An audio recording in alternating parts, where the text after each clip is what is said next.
Dear friends, welcome to Watch Mojo on the internet. Here today, your designer Eros Greati to answer all the questions that you may have in regards to interior design and fashion. Today I'm going to talk to you about the differences that exist between fabrics that are used for upholstery and window treatment, especially that has to do with cost and dimensions.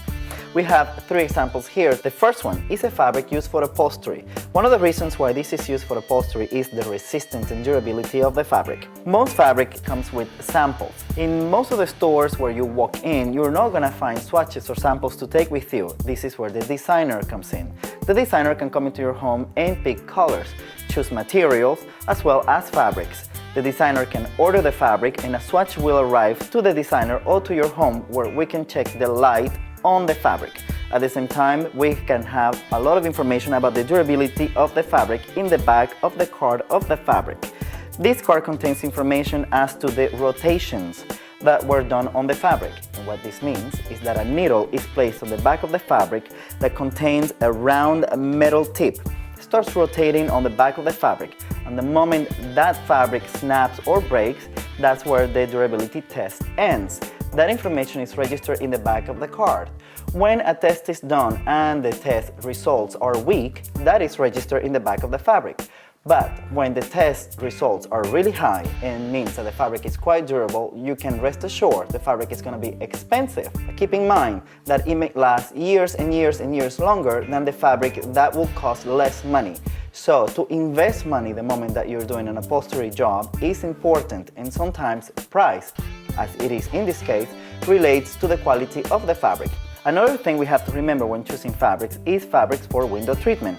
Not all of them are made equal. Some of them are 54 inches wide. Usually the fabrics that contain sheer are made to be 108 inches wide. And the reason for this is due to the stitching that happens onto the fabric is more visible. So we try to get fabrics that are a lot wider, and in this case we're going to see less of the stitching. But once again, you have to keep in mind, most of these fabrics are produced in Europe and the cost can be quite high. In this case, this fabric by Pollock is a lot more expensive than anything else that there is in the market in this category. It's made of 98% wool and silk. So what happens? Materials affect the cost as well as the design. But we also have to be honest once again on this one. A home where this has been used for a window treatment is going to be spectacular compared to a home where you have used a sheer that's only worth $5. The other thing you have to keep in mind are textiles that are used for the design and clothing industry.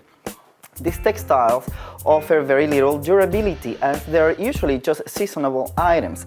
Seasonal items are items that you're gonna only wear for about 3 months or 4 months. That is the idea of creating a collection for the season. We don't operate that way, but this is the way designs are created, so the durability on this fabric is very little. If you go to a store that sells fabric for clothing and decide to use it for interior design purposes, you have to be aware the durability is quite limited, and so you are at your own risk. I hope this information has helped you today, as it's one of the questions that I get most often in regards to fabrics. Remember, whenever you're picking a fabric, your best choice is to go through a designer. But if you're going to experiment on your own, try to acquire a swatch and the most information possible. Thank you so much for watching, and I hope to see you again soon.